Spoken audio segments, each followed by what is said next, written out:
NDTV reporter எப்பேற்பட்ட மனுஷன் அந்த மனுஷன் அது கூட பேச மாட்டார்.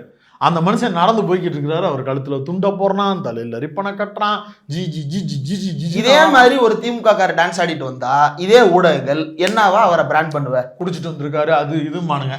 சரி, நான் என்ன கேட்குறேன், அப்படி நடந்துருச்சு, திமுக பண்ணிருச்சுப்பா, அதிமுக பண்ணிருச்சு, பாஜக பண்ணிருச்சுப்பா. அந்த நபர் யாருன்னு கண்டுபிடிச்சு யார்கிட்ட பிடிப்பாங்க, அவங்க ஏரியா மாவட்ட செயலாளரை பிடிச்சி அந்த ஆளை கட்சியை விட்டு நீக்குன்னு சொல்லி அவர் உறுப்பினராக இருக்கும் பட்சத்தில் உறுப்பினராக இருந்து நீக்குகிறோம்னு அடுத்த நாள் காலையில் முரசொலியில் நமது எம்ஜிஆர்லன்னு அறிக்கை வந்துடும்.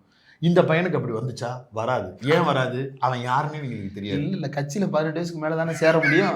அவன் உறுப்பினர் கார்டு வாங்கியிருக்கானே தெரியாதுல்ல. இல்ல மாணவர் பிரிவு சிறார் பிரிவுலாம் வச்சிருக்கீங்கல்ல. சிறார் பிரிவு தாங்க இருக்கு, அதுல சிறாருக்கா போஸ்டிங் போடுவாங்க. ஒருவேளை அவருக்கு ஒரு நான் என்ன கேட்கிறேன், அந்த பையனை யாருன்னு நீ கண்டுபிடிச்சிருக்கியா?